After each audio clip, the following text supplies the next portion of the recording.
Sandra, I know the answer to this, but I want you to share this with our listeners and our viewers. Okay.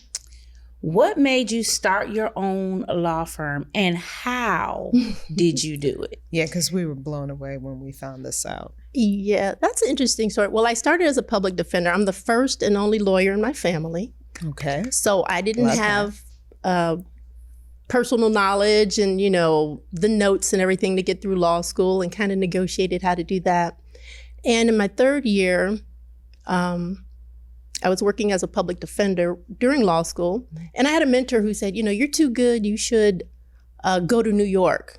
And I just never felt connected to New York. But I saw a terrible attorney.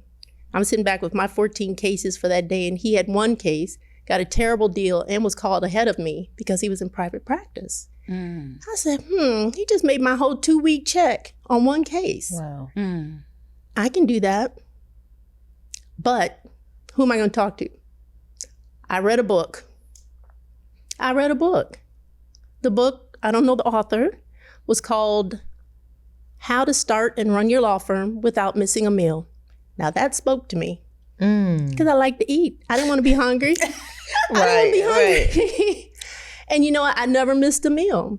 And you started your own law firm after reading a book. Yeah. Just read a book. And then I did some informational interviews.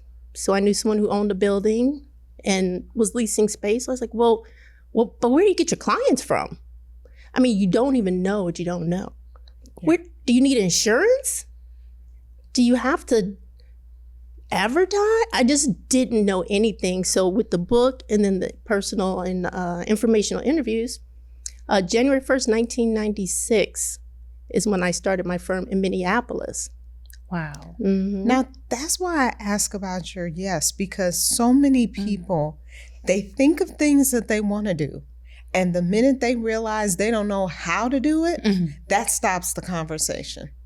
They think that their permission to stop is having to seek more information. So they're like, if I've got to go beyond what I know right in this moment, maybe that's not for me.